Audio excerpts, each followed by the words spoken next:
So, we just got to a customer's trailer. Their valve is bad for their black tank. What they had been doing was leaving it open, and it was filling, and they actually blew up their tank. So we're here to change their valve because it ended up being bad as well. So I'm gonna show y'all how to do it, and we're gonna basically go over what all needs to happen when you change the valves, and basically a good how-to of how to do this at home. So yeah, let's get it. So basically what you're gonna need is a couple of wrenches. Specifically, I think it is a 7/16 or 3/8, pair of channel locks, and a flashlight, and that's about it. So specifically what we're changing today is this valve. A lot of times when you order these, they come with the flanges. You don't need those because they're obviously already on the trailer. But the way that these work is this is actually right on the tank, and what happens is this goes up to wherever your wet bay is, and this is actually your valve. So as you pull it, that opens and closes. And it should be relatively easy. Yes. It's just not right now because it's all oily and I don't have the handle on obviously right now, but it is pretty relatively easy to open and close. If it starts getting sticky, if it starts getting tough, or if it only goes in about halfway, what's happened is there's crap, literal crap, gets all in here and doesn't allow this to slide back and forth real easy. So that when you do that, or when it starts doing that, that's when you know you need to probably change these. So first things first, what you want to do is make sure that the black tank is open. That way, obviously, when you go to take it apart, it doesn't drip out. So what you need to do is just come over here, pull this valve. Come on, pull. Precisely the reason we're changing it. Alright, so basically how this goes on here is the valve is actually in between this pipe and the tank. And so you have these 4 bolts, 1, 2, 3, and 4 on the other side that you take out.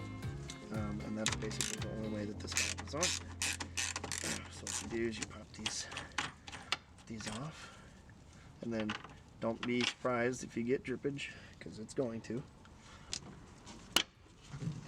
Okay, now you just pull those parts apart, and then it'll slide out. Slide right out. There's a problem. And then what you do is you get in here and you clean this all nice and good so you don't have anything blocking the new gasket from sealing nice and tight, because if you don't get a good tight seal, it will not sit right. Then, quick tip, what I always do, because so these cable systems are not the easiest to run this cable up to where it needs to go. What I do, take a pair of cutters, you get in here, cut this,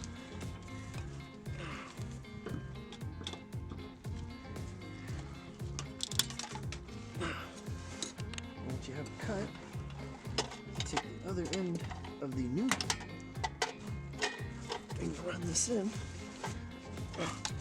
and what you do is you'll actually tape these together. That way when you go up top, you just pull it and then it's already ran. Like boom. Make sure you tape it on here real nice and good, because remember this cable is real slippery because of the grease they put on it to make the valve open and close real nice and good. So tape this on here real nice and good. So tape the old end of the cable to the new end, and then you can pull it out and then you have of your wet bay. Ran. Yep. Then you'll have your cable ran. So we're gonna go up there and get that part done. Let's go. Once you're up here, come over here and I'll show you.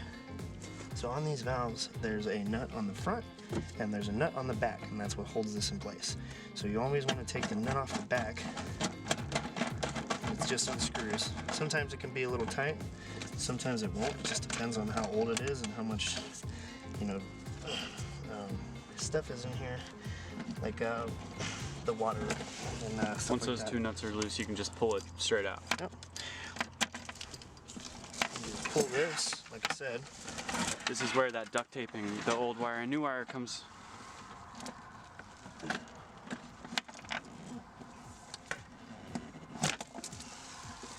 Now, push this. There's our new cable. Alright, pull it through. Now put the nut on.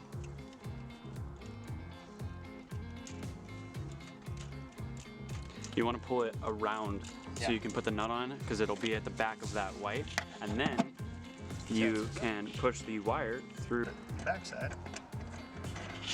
Put your washer and nut. Tighten the back. Always tighten the back one. Sucks up. And take the handle. Pop that on. Take your screw. Screw in. And then, if you're using an impact, like I am, always do it till it clicks a couple of times. Don't go get a crazy and tighten it like crazy. You'll break it. So now, see?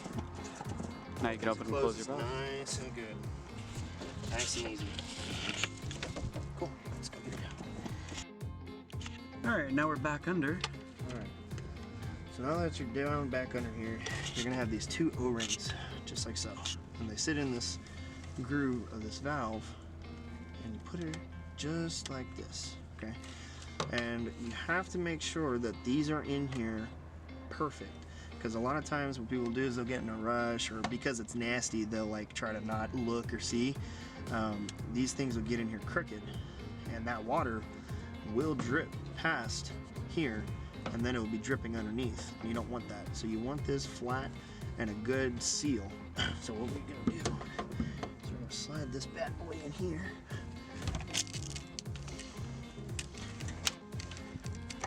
So you get it up in here, nice and good. So there's the one side. You can feel when it locks in, because you'll see, or you'll feel the O-ring sit the right way.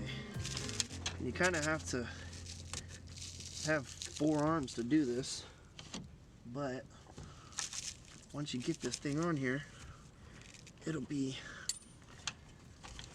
really easy.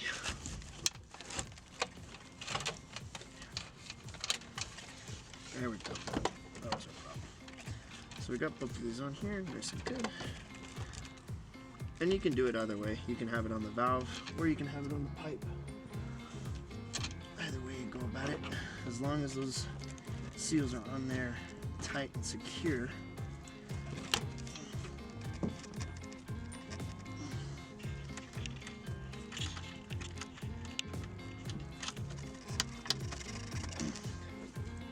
Put your bolts through.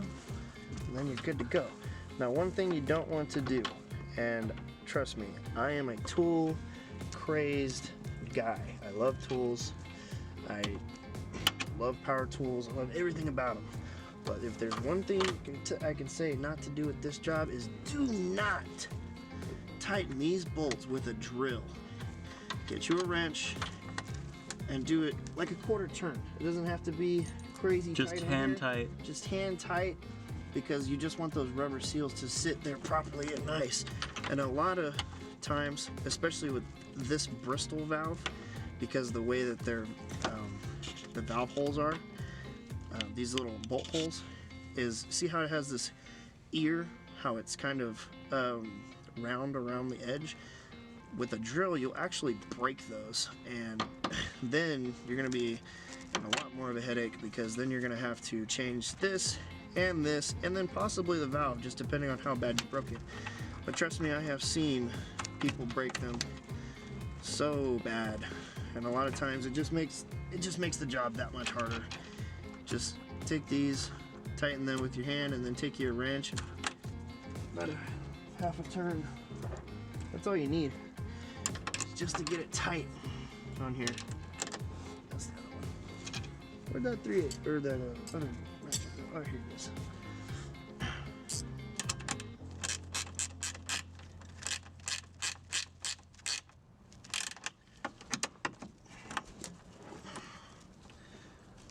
Just get it on there tight.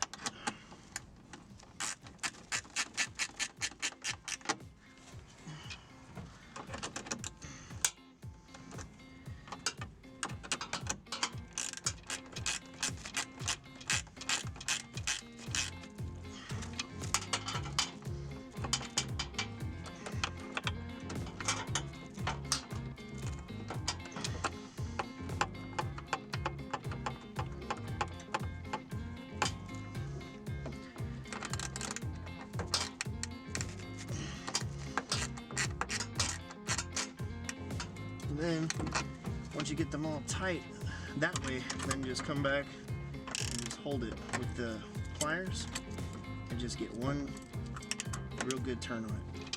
Done.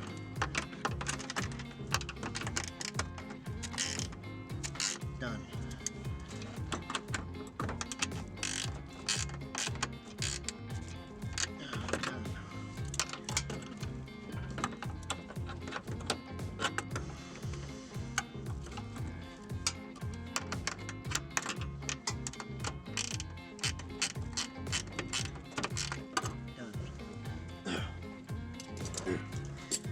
And that's all there is really to it. Man, these valves are really easy to change out.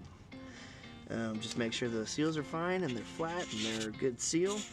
Don't over tighten these, and that's about it. Then just put everything back together, you find it, and then you're done.